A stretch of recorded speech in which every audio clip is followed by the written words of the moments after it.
Douglas Murray, so glad to have you. I'm so used to talking to you on the weekends.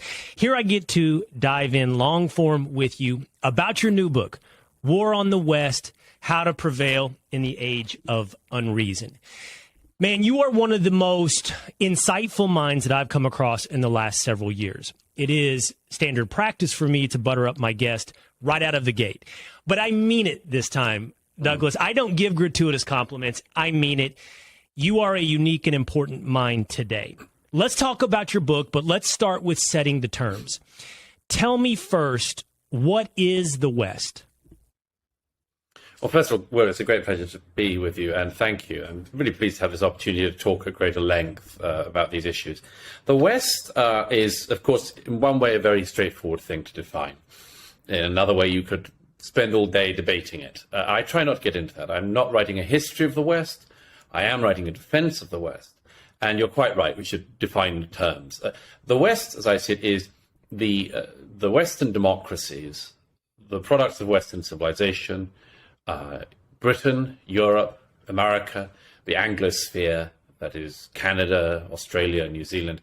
These are the countries we would regard as being Western. It's not just a geographical expression. It started as a geographical expression, but obviously, as I say, there are countries like Australia, New Zealand, and others which you would definitely add into it. They are more obviously Western. They are Western-style democracies with the system of rights and much more that we have, and they're descended from the same well of ideas, including religious ideas, philosophical ideas, democratic ideas. So the West is a very broad term for a system and a culture and a civilization which, even if people don't think they could identify it, I can assure them they can if they go anywhere else. In other words, you know that when you're in China, that you're not in the West. You know when you're in Japan, you're in a very interesting, very rich culture, but it's not the West. You know in Africa, it's Africa, but it's not the West. So it is clear, it's certainly obvious when you see it, and I'd argue it's obvious when you're not in it. So yes, it's a pretty broad definition, but you've got to start somewhere. And I want to come back to that somewhere in just a moment. I want to talk more about what exactly encompasses the West. But first, as we sort of lay the foundation of this conversation, now tell me exactly, what is the war? The war is what I describe in the opening as a war on all of the foundations of the West. The foundations of the West include the historical foundations of the West, our history that's being trashed, destroyed, taken away from us, sometimes quite literally, on a daily basis in America and the rest of the West.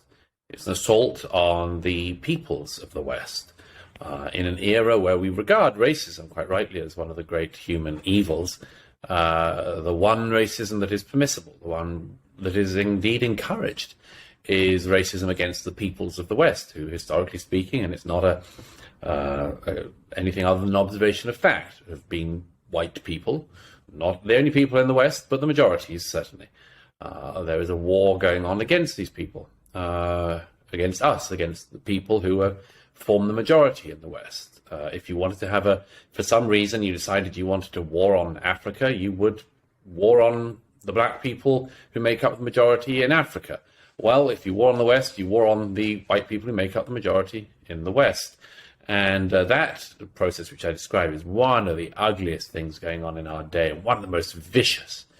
But there's also a war on all of our traditions in the West, a war on the religious foundations of the West. And by that, I don't just mean the Judeo-Christian religion, which is so important to the West, but also the philosophical traditions stretching back thousands of years from ancient Greece and in more recent centuries to the Enlightenment philosophers. Our secular traditions, which were so important to the founding fathers in America, these also have been taken away, described also as racist, colonialist, and much more.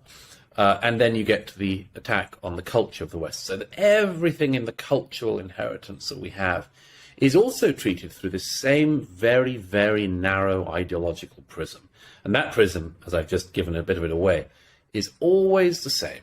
a particular recent ideological prism which sees everything in the West only through the lens of racism, slavery, and colonialism. These now are taken not just through our politics, but through our culture, so that every cultural institution, from soccer teams to art galleries, all have the same political ideology being used to wage war against them. Waging war against the culture, against religion, against philosophy, against history. But who is waging the war? I hear you. It's being waged through the prism of race. Who is waging the war? So several groups of people. One are the people who describe themselves now as anti-racist. I abhor their use of this term because, of course, if you call yourself an anti-racist, it suggests that you're against racism. The people who call themselves anti-racist at the moment are actually the only legitimately racist people in our societies. If you call yourself an anti-racist, you can be as racist as you like. And the people I quote in the book who do that are unbelievable in the things they say. People like Ibram X. Kendi, Robin DiAngelo, these people calling themselves anti-racists are actually, of course, engaged in appalling racism. But that is a movement in our time. People who say that we must only understand America through the lens of race, and that America, for instance, has been racist from the beginning, that is born in racism. These claims are much more. These are particular ideological actors. As I say early in the War on the West, these people talk about justice, and really they're talking about revenge. They're not really talking about justice. Then there are others, and I'll just quickly mention one group, which is Marxist. They haven't gone away, The Marxists are still there, and you can see their intentions in the fact that they attack every historical figure who has ever said anything bad in history, with one exception, which is Karl Marx, who, as I say in one very enjoyable passage in the War on the West, if I say so myself, I show how incredibly racist Marx was. Uses the N-word all the time, uses Jew as an attack term, has horrible views on slavery and empire. I guess everything wrong, never mind his own theories. I quote all these passages in the book, and I say, well, that's very interesting. Why are the Marxists not doing to Marx what they've done to Thomas Jefferson, Winston Churchill, Abraham Lincoln? And it's been great fun since the book came out, and this has got more publicity, more attention, the issue of Marx's racism. The number of Marxists have come out of the woodwork, and they say, Douglas is being very unfair. And I say, oh, yeah? What? How? And they say, Marx was simply a man of his time. Yeah. Oh. Like everyone else. Right. And then some of them have said, well, we don't look to Marx for his personal prejudices. We look to him for his views on economics. And you think, well, what do you think we were doing with the founding fathers and all the presidents and all of our heroes? And what do you think we were going to them for? So there is also, and I just mentioned that one quickly, there is also a Marxist component of people who have, for the last 200 years, said the answer to everything is Marxism. They're doing it again now. And some of it is totally open. Some of it's a bit more discreet. But that's also definitely a movement in our time, driving the anti-Westernism, driving the anti-Americanism. Okay, so a war as exhibited by the vilification and cancellation of Western history, philosophy, and culture, religion, and absolute underpinnings of Western civilization committed by anti-racists and Marxists against the targeted West, as you defined it, largely driven or at least simplified by some conception of the Anglosphere. Now, you've said so many things that I want to follow up on. I want to talk about revenge versus justice. I want to talk about Karl Marx and his racism. And through the course of the next half hour or so, I promise to do my best to peel back every one of those layers of the onion. But now I want to ask you, I want to start with our original term, the West. You defined it largely as the Anglosphere. Great Britain, its colonies, America, Canada, and Australia. And the attack specifically on the philosophies, traditions, and history of those civilizations. The secondary title to your book actually leads me to this question. You talk about war on the West prevailing in the age of unreason. I've thought a lot about this, Douglas, and I've thought about this anti-racist movement and the way it attacks such fundamental, foundational principles of so much that for me, it seems even bigger than what we would call the West, or at least the way I think you defined the West. You did touch on this. The tradition going back to the Greeks of depending upon reason and rationality.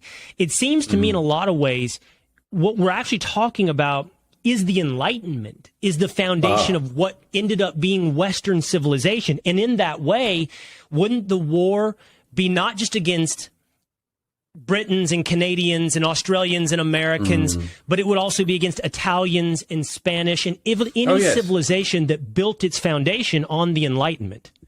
Yes, absolutely. You're quite right. As I say, I mean, I sort of highlight the Anglosphere countries, the Anglophone countries, because what I'm describing is actually a lot worse here. I mean, I should stress there are lots of different types of anti-Westernism. There's Arab anti-Westernism, there's Chinese anti-Westernism. What I'm particularly focused on is Western anti-Westernism, the movement within the West to tear down the West. The people done primarily by people of the West, you know, including very prominently white people in the West waging war on the thing that they've inherited. But I mention that because it's very important to recognize where it's worst. It's worst in America, and it's second most worst in all of the countries which are English speaking, because they imbibe American culture so much. They imbibe it a lot more than France or Spain or Italy does. For better or for worse. On this occasion, you know, it's for worse when people manage to download the American virus here. So it's, you know, you get movements like BLM, like the so-called anti-racist, you get them first in other English-speaking countries, you know, in Canada, in Britain. It's in these places that they basically replay American viruses in their own tone. Other countries have got versions of this. France has, but it's noticeable that there is also a pushback against it from a very high level. No less a figure than the president of the Republic of France, Emmanuel Macron, has said in the last couple of years, we must not import this American wokeness. Wokeness, I don't particularly like the thing. I think it's too frivolous for what I'm really talking about here, which is a very much deeper strata of argument and war against us. But Macron says, we can't afford in France to download this American virus, you know. So other countries that are not English-speaking are better at protecting themselves, it seems to me. Most dangerous is America. Most dangerous are the countries immediately affected by America. Yeah, I've heard you say America is a net exporter of this woke ideology. Yes. And I like that you say that the term woke almost does a disservice to the conversation we're having, because what we're having is much deeper and more important than the sort of trendy terminology of wokeism. I want to talk about comparative sin for just one moment, and I'm going to try to leave no string dangling here. But you've talked about this, and this is sort of why I went to the age of the Enlightenment, because Spain obviously was a big participant in the Atlantic slave trade. I believe the Portuguese were really one of the underpinnings of the Atlantic slave trade. And if you look at the number of slaves that were traded to Brazil, a Portuguese colony, versus the number of slaves traded to America, an English colony, it pales in comparison. Yeah, absolutely. Yes, and very strange that Brazil doesn't have people saying that Brazil, seriously, that Brazil should tear itself apart, destroy its history, and pay reparations to pay for its slave trade. I mean, it's very weird. So why is that, Douglas? And that's why I went back to the Enlightenment. You don't see this movement in Spain. You don't see it in France. You don't see it in Italy. You don't see it in other countries who are the inheritees of the Enlightenment. You see it in the English-speaking sphere. Why? Well, I believe that it's because we've got our own history in the West uniquely out of proportion. Uniquely in America. America is particularly bad in understanding not just its own history, but the context of its own history. Let me explain what I mean. As far as I know, America is the only country which at the moment in the developed world has a serious dispute about when it was founded. This isn't happening even in Britain. It's not happening in France, it's not happening in Spain. It's America that is having a serious dispute caused by its alleged paper of record, the New York Times, about when the Republic of America should be regarded as having started.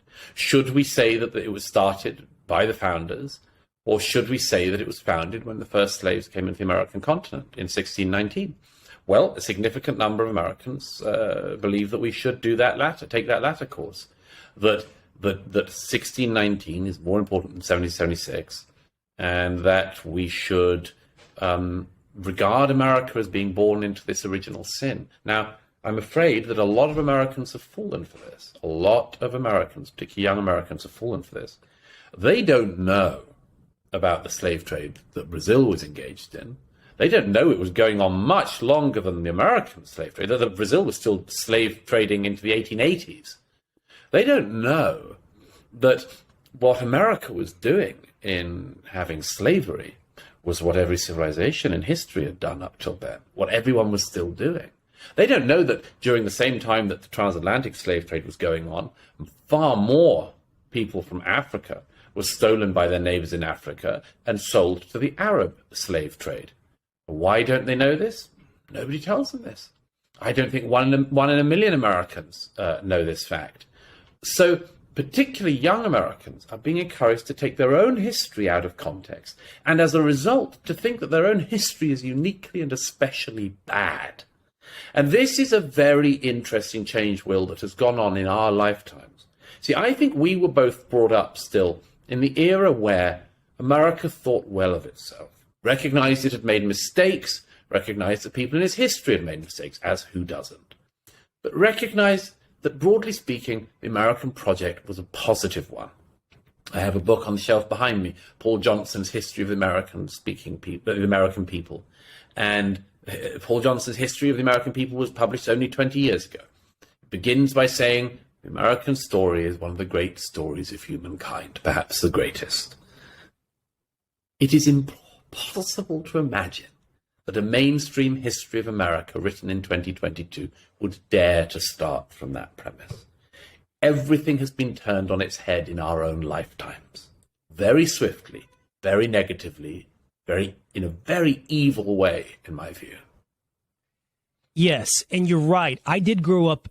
I don't know if I grew up in an age. I'm not sure what we thought as Gen Xers here in America in the collective, but I certainly, within my culture, my family, and with my individual analysis, saw America as a uniquely positive advancement in human civilization, the enshrinement of those Enlightenment values in a founding document.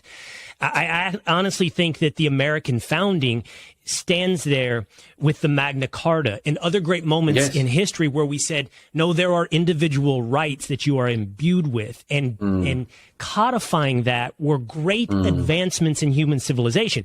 Now, look, we weren't perfect. Obviously, we made, and I don't mean to make light, we made, by saying we weren't perfect, we were less than perfect. We did not advance those ideals for every single member of our society. And I think it's fascinating, though, that you point out, as do I, that doesn't make us unique within history. In fact, that makes us common. Now, that's not to excuse our sins. It is to say, like you said about Marx earlier, America was a product of its time. And whether or not you're talking about Cuba or Brazil or Portugal or Spain, the world was colonialist and tribalist and racist. And your explanation to me, Douglas, for why America is going through this, despite that commonality in world history, is ignorance. You said, we don't know. Americans don't grow up knowing about the Arab slave trade. But here's where I would push you a slight bit.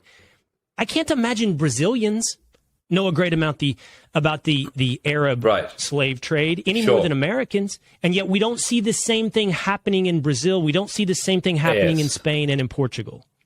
Absolutely. Well, there's a reason, which is, as I say, the ignorance, I should have got onto this, the ignorance has something else driving it, which is people who want us to be ignorant and to take advantage of it. What do I mean by that? You just described, I don't like the description of it, well, we were never perfect. Well, who was? Who is? What society is perfect? We're human beings, we live on planet Earth. Nothing is perfect. We're not perfect. No person is perfect. But there is better, and there's certainly worse, for sure. Now, in that scenario, for instance, shouldn't we think better of the societies that got rid of slavery? Shouldn't we think better of the fact that the West was unique not because it had slavery, but because it abolished it. Should we not think of this as a better attainment? I would have said so. But you see, in America in particular today, and I say this as an immigrant in America, but in America today, people are the ignorance is taken advantage of by bad faith actors.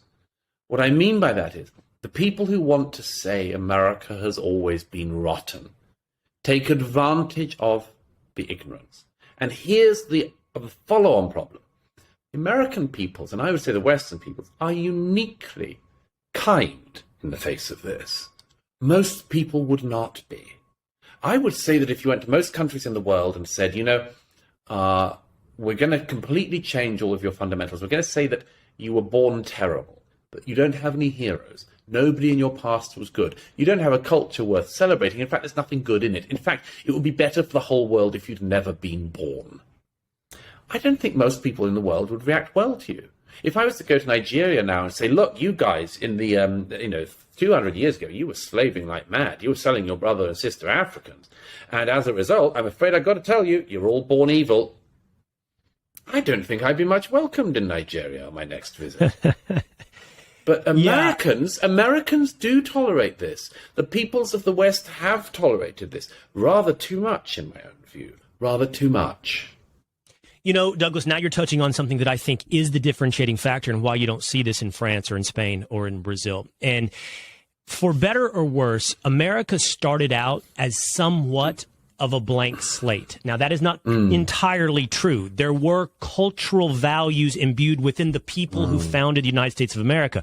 But being the open-armed immigrant country that we are, it was more of a open book. It was a culture capable of being defined. And I'm just thinking out loud with you here on this, but, I look and there is a cultural supremacy to most civilizations. The South Koreans certainly think that is a culture that is superior to its neighbors. The Japanese think similarly for their culture. I would have to assume, and this is where I'm over my skis a little bit, I've read and done research on the Korean cultural supremacy, but I would have to think in Italy and in Spain and in Portugal, there's a cultural pride in being Portuguese. And I think that in America, we're taught supremacy, cultural, certainly racial, and I would agree with any type of racial supremacy, but cultural supremacy is evil.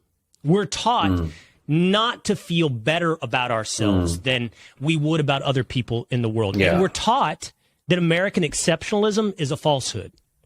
That's right. Yes, this has happened in a generation. American exceptionalism was pretty much recognized because it was a statement of fact until quite recently. America was exceptional in so many ways. Now, again, it's inverted. Now, here's the thing. The interesting thing is that I think that this is partly, again, playing on our own decency. We accept these criticisms because actually in the West, we accept self-criticism and we accept criticism of other people, of ourselves. We forever say in America, it's an imperfect union, but we seek always to do better. And there's several things about that. One, it's a very attractive trait, but there is a tipping point between self-criticism that is useful and self-hatred that is annihilating. And I believe that when people say to us in the West, there's nothing good about you, you're born evil, this is self-annihilating. This is not self-criticism. If people say this is what you could do to improve, sure, I'd listen to that. But we are uniquely bad at differentiating between these two things. And America in particular now has that coming at it, has had this coming at it for a while. And here's the follow-on problem from that. We can all see that it's nonsense. Why do I say that? Two things, just put straight out there. What's the number one destination for migrants in the world? America. United States of America. Right. So, why would that be? Is it possible that America's done anything right? Well, the footfall suggests you don't see people, when millions of people come across the southern borders every year illegally, they don't bump into millions of Texans trying to make their way to Venezuela for a happier life. There must be something going well here. So the footfall should tell us something. The second thing is, and this is really important in the context of the American debate. American history is what got us here. We aren't good at the moment or desirable at the moment simply by chance. It's because people before us have done things that must have been good. In other words, as Branch Rickey said, luck is the residue of design. This isn't just luck we have in America or luck we have in the West. It's a product of what has got us here. It's men and women before us making good decisions. And that is something that for some reason we know, but we don't want to accept. And I'll just give you one other quick example of that, if I may, which is we know that there are things in the Western method that work. They're good not because white people came up with them, that awful type of person, the dead white male. It's not because the dead white males came up with them, it's good. But, for instance, the Western scientific method works. We know that when, for instance, we need a vaccine for a global pandemic, we do not go to the Aboriginal tribes to ask them for their wisdom on medicine. And I'm not being rude. I'm not being attacking of these people. I'm simply saying, as evidence, we know it. The Western scientific method works. So we know that these things are true, but we've been stuck in a sort of period of courtesy. We know that, as it were, West is best, which is why the world wants to come here and why most people want to stay here. I mean, people always say in different election cycles they're going to leave the country if this guy becomes president. They tend to stay. We know West is best, and yet we don't want to say it because we want to be polite to other peoples and not look like we're being supremacist. I want to come back to that thought experiment you just offered us about the vaccine and whether or not we go to Aboriginal tribes or we go to the West to solve a global pandemic. I'm going to come back to that thought experiment in just a moment. But I want to respond to what you said. First of all, I do love the thought experiment. It is my favorite of if all international borders were dropped, where would the biggest net migration pattern flow? Yes, it absolutely. Cuts through all the BS. In the end, that experiment, that thought experiment, is the end of the argument and the end of the debate. Quite It is a hypothetical that we know how it would play out in real life. But I want to play devil's advocate because I know what your detractors would say in response to this. First of all, they would point largely to some element of luck, which is not worth defining or worth debating because you just dispatched with that, I think, fairly judiciously. The other thing they would say to you, Douglas, is, well, the wealth of the West and the trappings of the West they've built on top of that wealth is based upon pillaging and colonialism. It is scraping the world's resources from Africa or from whatever it may be and dragging it all back to these shores to build yourself the city on the hill. You have, in this essence, pillaged and raped and stolen your way to the preeminent place on earth. And you say what to that detractor? I wonder if they know anything about history. I mean, the history of the world. If you're going to start worrying about things created by slaves, I mean, you ought to go to Egypt and start to pull the pyramids apart. I'm sorry to break the news that the pharaohs did not give us fair day's pay for a fair day's labor. If you're worried about the products of slavery, you're going to have to go to Athens and pull down the Parthenon because Alcibiades did not drag those stones to the top himself. All of history is about people acquiring wealth. Some of it is self-earned. Some of it is stolen. Some of it is acquired. Some of it is going to be acquired on the backs of others, for sure. But much of it is going to be acquired on your own backs. In the case of America, the idea that slaves built America is partly true. By no means the truth. Americans as a whole built America. It was not one group that built it. Slaves formed obviously a minority, and descendants form a minority today. To claim that all American history owes itself to the slaves is wildly ahistorical. And I'd add one other thing. It's the same thing with my own country of birth, Great Britain. Great Britain benefited from the slave trade, benefited from the era of colonialism.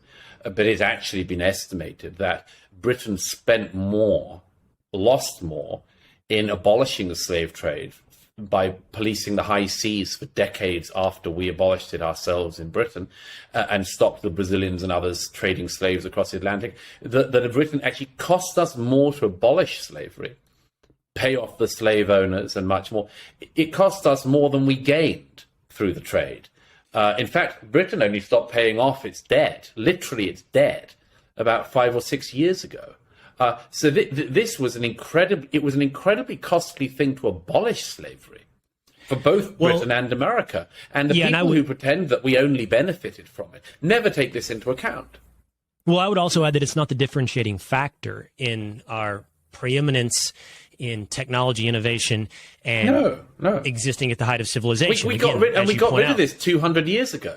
And the Arab slave trade continued, and Brazil had slaves, and we talked about it throughout the world. Slavery and colonialism was par for the course. Therefore, it's not the differentiating factor that made America uniquely exceptional. No, and there are 40 million slaves estimated to be in the world today. 40 million, which is more than there were in the 19th century. Is that an interesting factor to anyone? It's an interesting factor to me. But again, your anti-racist, anti-slavery activists in America don't seem to give a damn about that.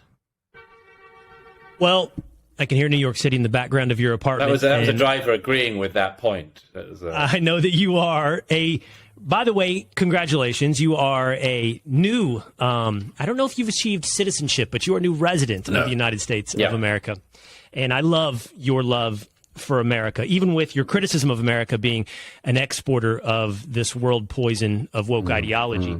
Okay, for many, it feels like all this stuff cropped up overnight. It feels like the last 2 years, and it's become acute, Douglas, over the last 2 years. But, when we were talking about what makes America different in its self-hatred from the other Western civilizations or Enlightenment civilizations, I was kind of listening to hear if you would bring up academia, because I know it's a big part of your analysis. And this is where it dovetails with our mutual friend Pete Hegseth's research. He has a new book out, The Miseducation of America. And the truth is, I believe, and I think you share this view, this isn't something that has happened overnight. This isn't something that simply flows in the wake of George Floyd. This isn't a 2-year national navel-gazing experiment. This has been baking in the cake for decades.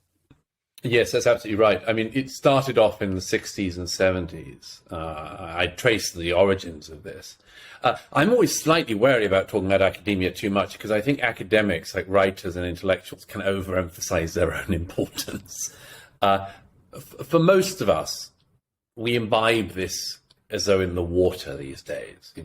Most Americans do not need to know, certainly shouldn't know, what a couple of mad lunatics at Berkeley are doing. But this stuff does have a trickle-down effect. There's no doubt about that. So what happens in academia has spilled out in recent decades. As Andrew Sullivan famously said, we all live on campus now. And so there is a considerable truth in that. But here's some more important thing in a way. The popular culture has imbibed deeply cultural revolutionary ideas. And they were lying in wait for the right moment. And I would say that the aftermath of the death of George Floyd was the right moment for them to be pushed through everything, through sport, through academia, through all government departments, through the Democrat primaries, with all of the contenders saying that they were going to look into reparations, for instance, through CNN saying before Independence Day weekend in 2020 that the president is going to speak at Mount Rushmore this evening, kicking off Independence Day weekend by standing in front of images of 2 slavers standing on stolen land. So that kind of extreme rhetoric came up very recently. Even 5 years ago, CNN wouldn't have said that Mount Rushmore just showed a couple of slavers and that it was stolen land. So this stuff came very fast. And here, however, is the important and interesting and rather positive thing. The critical race theory, which is an element of what we're talking about here, which as you say, Pete and others have written about and spoken about. The critical race theory started in American academia and has tried to be pushed on the American public. Here's the good news. Its first meeting with the public has not gone well.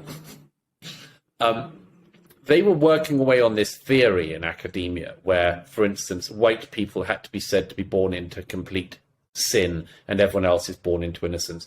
The only bad people are the white people, everybody else is good. They'd been working on this. And when they introduced it to schools and things, they met their great opponent, which was American parents. The American parents said no. This theory doesn't work. Why does the theory not work? Because it involves telling my child or my child's friend that because of the color of their skin, they're evil. Now, the wizards at Berkeley and elsewhere hadn't really thought about that. It meant saying that children are bad because of the color of their skin. So I'm actually quite positive about some of this because I think that whenever a theory so swiftly meets the public and the public push it back so strongly, then there's hope. And there is considerable hope in America on this. And the hope is the American public. And that response by the American public is in no small measure through the work of a guy named Chris Rufo, who works at the Manhattan Institute and City Journal. And that takes me back to this thought experiment you brought up a moment ago, where you brought up, where do we turn when we're looking for a vaccine to a worldwide pandemic? We don't turn to Aboriginal cultures, we turn to the West. So I want to ask you about, I heard you say this, I believe in an interview with Gerard Butler at the Wall Street Journal, and I found it fascinating. You talked about this moment where Chris Rufo had an encounter with Mark Lamont Hill. You said in the interview that you know Mark Lamont Hill, as do I. And throughout the last several years, I would have described Mark as a friend at times, despite his very radical ideas. And I would tell Mark that to his face. And I think you have similar compliments in that Mark is a smart guy. Mark and I are diametrically, philosophically opposed to one another. However, there was this moment where Mark said to Chris Rufo, here's what I like about being black. And he named all these things about black culture. And then he pushed Chris Rufo, what is it you like about being white? And you said something interesting, Douglas. You said Rufo chose an option, which career-wise was probably the right option, wherein he said, I don't think of myself that way. I don't go about defining myself that way, which, by the way, I would say is accurate. If somebody asked me that question, my answer would probably be similar. It's like if somebody said to me, like, what do you like about being a guy? I'd be like, right. I don't know. I don't really think about that. I mean, right. Like, it's you know, sometimes it's great, sometimes it's better. I don't think you go, you know, what's it like? Who does that? I wouldn't know the answer to that. What do you like about being white? Because I don't walk around thinking about how great it is to be white. And I'm sure somewhere out there, there's somebody says, well, see there, that's privilege. But what I really was fascinated by was your second answer, which you said Rufo could have chosen the nuclear option. And the nuclear option meaning nuke his own career, most likely, which is he could have bragged about the accomplishments of, and I think these are in your words, in essence, white culture. But white culture, I think, as defined by the extrapolations of the Anglosphere West, to take this back full circle to where we started, wherein he could have talked about space travel or modern medicine or, as you mentioned, the scientific method. Tell me more about that, because I'll be real with you, Douglas. You're not wrong, but even reading it and probably even having this conversation right now, it's somewhat uncomfortable because it feels so ripe for someone to say racist. Right, sure. No, I knew that as I was writing it. And of course, there's already been backlash about this passage. I just urge people, obviously, to buy the book and to read this for themselves, because I think, if I say so myself, it's a very important question, this. The question to Chris Rufo, as you say, there was one option available to him, which is the one he took, which is, I don't like to be thinking about myself in these terms, which, by the way, would be my answer. As mine. Pushed, there's a second answer, which is to say, look, basically, white is like the convening point, do we? Let's just say it's like the United Nations. Like, everyone can be a member. You don't care. You know, it's not like, okay, if you want to say that white people can't become black or whatever, fine. But look, anyone who wants to be part of what's called the white Western tradition, fine. You know, we want it to be polyglot. We want it to be diverse. No problem with me. In fact, it's one of our advantages, you know, as I say in the book, you know, if you or I moved to India, we'd stand no chance of getting to the top of politics. If we went to China, same thing. You know, in the West, people arrive in America, Britain. You know, we have cabinets, we have shadow cabinets filled with a diverse range of people from a bewildering array of backgrounds, and it benefits us. So that's the second option. The third option, as you say, is the one that I've, of course, inevitably already come in for some criticism for and some misrepresentation. I'm very careful in what I say. What I say is white people and the West are inextricable. As, you know, you might say Hispanic peoples and the places they come from are inextricable. Black Africans and Africa, inextricable. Chinese and China. So white people and the West is at least a Venn diagram that's got considerable crossover. So if somebody says, what do you like about being white? You can take the view that Robin DiAngelo takes in her appalling book, White Fragility, and say there's no good form of being white and it's inescapable. That's what DiAngelo says. There's no good form of being white and it is inescapable. Yeah. You could say that. However, I suggest that there is also another option, which I'm very, very loath to say, but I say in the book, which is to say, okay, here are the things that these appalling dead white people created. And I'm just going to list them at you. And you'll see, as I show in that thing, this is modernity. This is the civilized modern world. It's the culture which not only follows the scientific method and the democratic method, but the human rights method, for instance. These are not the norms historically. They're not even the norms today in the world. They're Western norms that were gifted to us primarily by dead white people. Now, does that mean they only belong to white people? No. But should we refuse to identify this fact? I don't see why. If everybody else is going to go down this route, we can say, look, we can all play that game. I'd rather not, but we could all play it.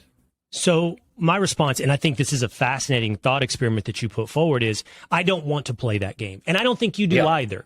And here's why. I say that. That. And here's why for me, Douglas. I am not a victim of white guilt. I feel no white shame. Same here. On the flip side of that coin, Douglas, I feel no white pride. Absolutely. I find nothing in my race that gives me any particular emotion one way or the other. And Absolutely. I would say It's those a neutral accomplishments. thing. Yeah, right. Yes.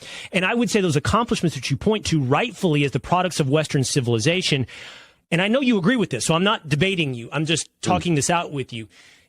Those products of Western civilization are the product of ideas and not race. And they are ideas available to everyone. It is true, as you pointed out, the dead white men that did advance those ideas. And by the way, in I guess gratuitous form here, also some uniquely sinful ideas along the way.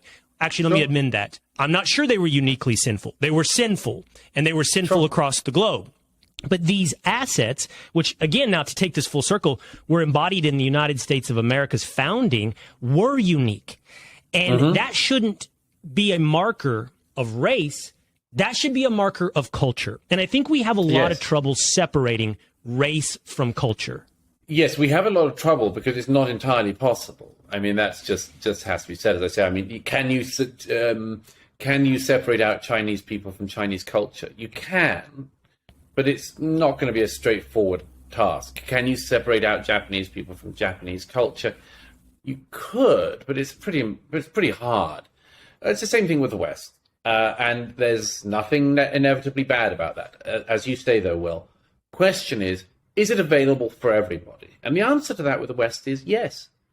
There are people in America at the moment, very high up in the teaching unions, among other places, who think that, for instance, standardized testing is racist and they want to do away with it. They think, for instance, that math is racist and they want to do away with it. They claim that there are other ways of knowing. So there is, as it were, the Western mathematical method, and then there are other ways of knowing, which is said to be a sort of indigenous voodoo of some kind. It's very strange. They never say what the workings of this are or what it has produced. But my point is, the mathematical method is not. I mean, lots of people contributed to it, but it's not that, you know, it's been refined by white people. It's interesting. It's that it works. It works. Right. You couldn't build a bridge by other ways of knowing people using their other ways of knowing math and engineering. Right. People around the world use the Western method of engineering. They don't use a First Nations wisdom to build a large bridge. And I would carry that further, by the way, Douglas. I would say understanding that a foundational value of modern civilization is a full embrace of free speech isn't interesting because it was put forth by white founding fathers. It's interesting because it works. Yes, exactly. It's the same with a whole set of things. The Western democratic method, again, not normal at all. The Western system of notation in music, for instance, I mentioned at one stage in the book. It's not that it was white people that came up with it that makes it successful. It's that it works better than the other notation systems. Right. You know, I don't see why. I mean, and here's the thing, by the way, Will. I mean, just to get back to this pride thing again, as you say, I would like to regard all this as morally neutral. So that if, in the same way, if somebody said, do you have a pride in being a man? I say, no, because I had no say in it. Any more than I have pride in being white, I had no say in it. Right. But if you say to me about your civilization, your culture, your nation, you can't feel any pride in it, well, in that case, you shouldn't feel any shame in it either. So right. You get to choose on this one. You don't get to say you have no right to access pride, but you should feel shame. Because this is a loaded game. This is like going into the casino, perhaps the First Nations casino, and being told that the game is rigged. This game is rigged. I understand what you're saying. And the current temperature of the United States of America and the UK and the West is for the culture and I guess the race that extends from that Western civilization is made to face its shame, but told never to face any pride. Yes, and it's so strange, isn't it, Will? It's so strange, Will, because there were times in the past we could say when, for instance, in Britain, the history of colonialism was taught in only one tone. Only a thing of pride. Look how much of the world we've dominated. Okay. I'm not a fan of that. But I'm certainly not a fan of saying the whole thing was just evil and the whole thing was negative and we should only be ashamed of it, any more than, again, saying the history of America. There have maybe been times in the past when people didn't know about certain aspects of this country's history, and it's worth bringing those things to the fore. Absolutely. I wouldn't want somebody who said, everything we've done has always been good, we've never made any mistakes. Equally, somebody who says you've never done anything good. I'm not interested in that either. I so much want to just participate in the race-neutral view of values and history, and I hear where you're pushing this. And so do an increasing number of black writers and others in America, by the way. It's worth pointing out. The new generation of black American writers and others are exactly in line with you and me on this. They want it to be race-neutral. They don't like, indeed, they're very worried by. Who are you talking about? A new generation of black writers? Who are you referencing? I think people like Coleman Hughes, Thomas Chatterton Williams, not so new now, but Glenn Lowry, John McWhorter. They don't want any part in this evil pitting races against each other. They want a race-neutral environment as well, in which we all benefit from each other's learning and abilities and thoughts. So I'm quite positive that actually the future doesn't belong to the race hucksters and the race baiters, the Robin DiAngelos, who's obviously white herself, or the Ibram X. Kendis. I'm quite confident that there's enough people who want to go down the sort of race-neutral line, but there's a bit of pain in the short term. And in a world where we can separate accomplishment and ideas from identity, that seems intuitive and easy to do. Identity beyond the individual identity, of course. I have no stake. I have no claim in anything anyone did before me, whether or not they shared my skin color. It's about what I've been able to accomplish in my own lifetime. Yes. I want to go two last places with you, and I want to return to the concept of the warriors, and you just reintroduced them there with the anti-racist. And you say something very fascinating. You said at the outset of this conversation, you said they use the term justice, but what they mean is revenge. Explain. It's actually a line lifted from Nietzsche with credit. he says it's in the genealogy of morals. I think it's a very recognizable type. People who claim to be motivated by a search for justice, but actually, when you scratch not very far below the surface, you find it's revenge. This is stated by the people I attack in this book. Ibram X. Kendi, in his book How to Be an Anti-Racist, which if he lost the word anti from the title would be accurate, Ibram X. Kendi says in his book, the answer to past oppression is present-day oppression. The answer to past injustice is present-day injustice. Basically, if we agree that black people were prejudiced against in the past, we should be prejudiced against white people in the present. This is hell. But it's also revenge. It's simply revenge. It's some people in the past did a bad thing to some other people.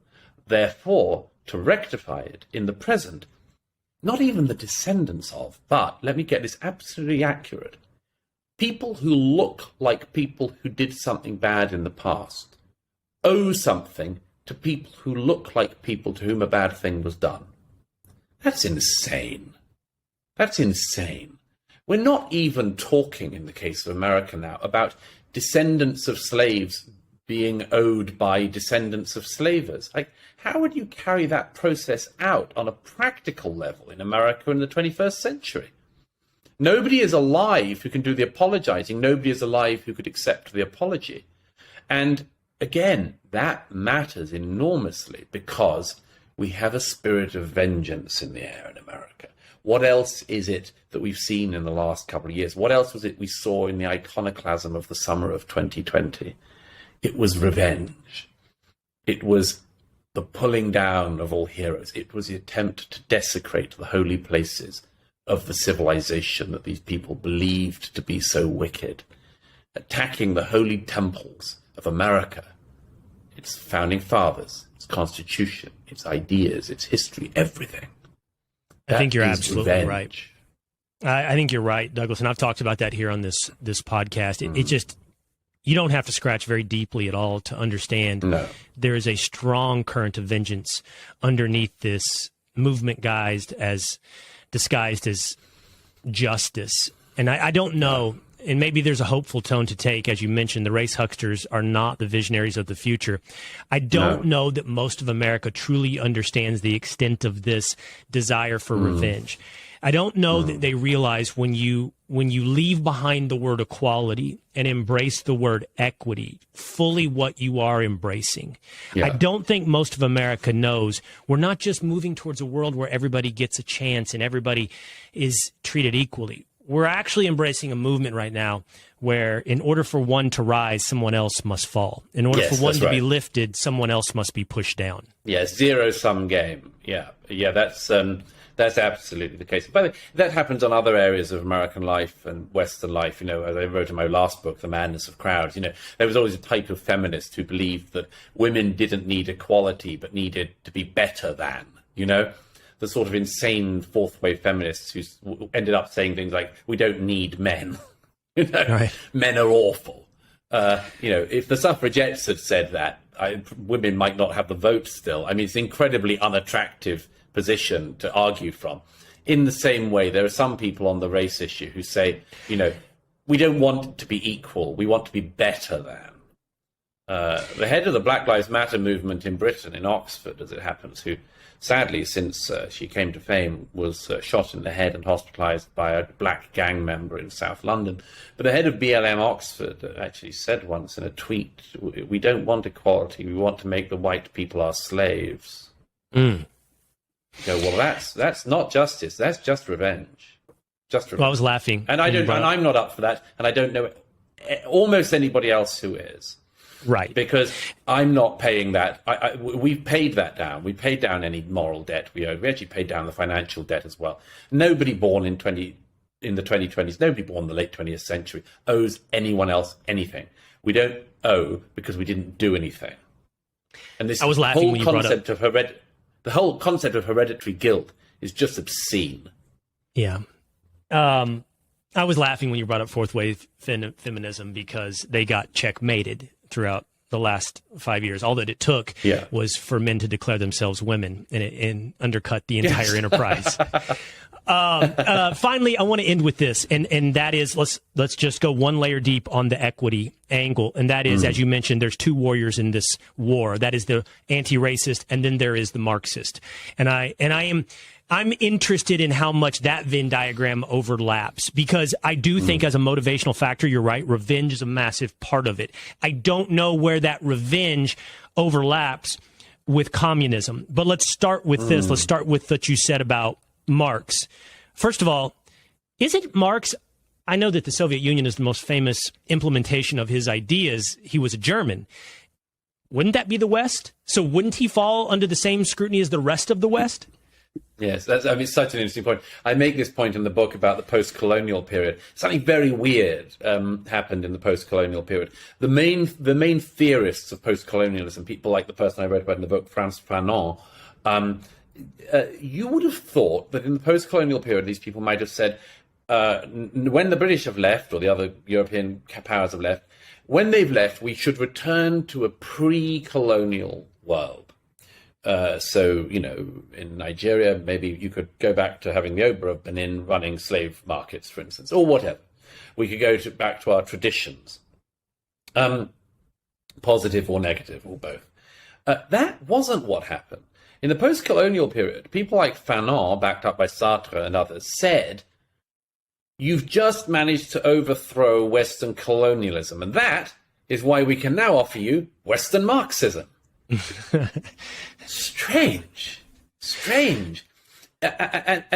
These were local movements very often of people who thought, yes, the answer to the post-colonial period in Africa and elsewhere was Marxism. Well, this actually has a serious impact in the modern day, because if we look around the world, the countries that are now still moaning about colonialism are the ones that just haven't worked very well since. You don't hear Singapore crying for reparations because of colonialism. Nowhere that's worked amazingly well talks about reparations or owing of debt or anything else. It's only the countries that haven't worked that well. It's only people like Robert Mugabe in Zimbabwe who, endlessly talked about the need for the European countries to pay reparations for the colonial period. Why? Well, because Robert Mugabe found it very useful to cover over his own theft of his country's resources and his own inept rule that led to the average of Zimbabwean lifespan halving during his presidency. It's only because of that the white Westerner was a very useful target to cover over his own evil. The places that failed did that sort of thing. The places that succeeded didn't. There should be something we learn from that.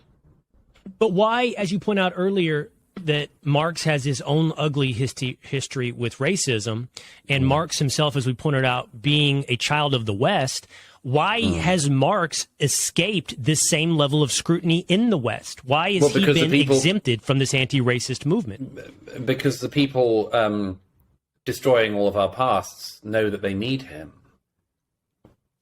You see, they don't need Thomas Jefferson. They don't want Thomas Jefferson. They don't need Immanuel Kant. They don't need Voltaire or David Hume. They don't need Abraham Lincoln. They don't need Winston Churchill. They want to attack all of these people. How do they need Marx? They don't like them. Because they need the veneer of communism to justify the revenge? They need that. Why do they need forward. Marx? They need communism going forward. They need the Marxism going forward. They know that's going to be useful to them. Whereas, by comparison, the history of the West is not useful to them because they want to pull that down. Right. They want to take away all of that. That's why they take away our heroes. That's why I can't stress enough. One of the first manifestations of the war in the West is the war on all of our heroes, all the people we were brought up to look up to, all the people we should look up to, all the remarkable men and women who made our society and our civilization. Wait, Douglas, tell me if you disagree with this. So the need of the anti-racist for the communist hero and the communist ideology isn't necessarily because they are devout communist. We know Patrisse Cullors, the founder of BLM, or the head of BLM in the United States of America, was using BLM funds to buy mansions. She's not a very devoted communist. She could be a communist. She's not a very devout one, I think. Okay, well, which only makes her, right, Douglas, a really good communist, because that's the history of communism in implementation throughout the world. So in other words, communism becomes the necessary vehicle, because all it's ever really been is not a utopic egalitarian society. All communism has been is a different way to distribute power, one that is based upon force and belonging to the party. And in this case, the anti-racism movement is the party, and communism is the vehicle for power. That's right. That's absolutely right.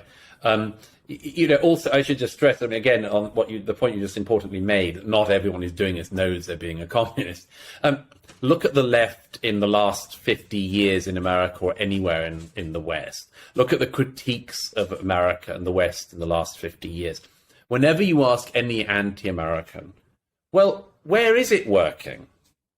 I mean, they always noticed they always had the same crappy fallback options. They said things like, well, have you seen the healthcare system in Cuba? Yes. Or have you seen the educational achievements in Venezuela? You could always tell from the places they thought were good what they actually wanted to happen here. In the same way, and we'd recognize that anywhere. I mean, you've seen these recent ridiculous attacks on Elon Musk for having the crime of having been born and brought up in apartheid South Africa. And despite his parents being anti-apartheid people, he's been attacked for this. But imagine if every time somebody said to Elon Musk, for want of a better example, whenever he made a critique of America, let's say he did, and if somebody said, well, where do you think, this has worked? If he said, well, it was really good in apartheid South Africa, you'd go, something funny going on here. Well, something funny going on here with the leftists who always admire the societies that tried the rubbishy, disastrous Marxist experiment and still look to them today. They almost never say that we should improve ourselves by looking to another capitalist society. Almost never.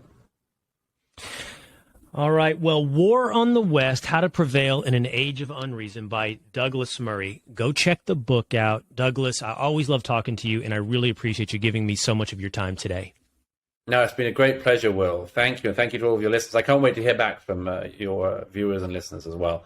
That's part of the joy of this book, is knowing that I'm giving the weapons, the ammunition to people to fight back in a culture war, to know what to say, to know the reasons, to know the arguments, to see what they're up against, and to win in pushing this back. And one of the best things, if I can say so, since the book has come out, a terrific reception, is the number of American parents and others who've said to me in the street and by email and my message and elsewhere, you've given me the tools I need to argue with my kids. No. I think that's hopeful. I hope and sometimes the kids say, you've given me the arms and the tools I need to argue with my parents or my professors, and that's just as good. There's the hope. All right, Douglas Murray, thank you. Great pleasure. Thanks.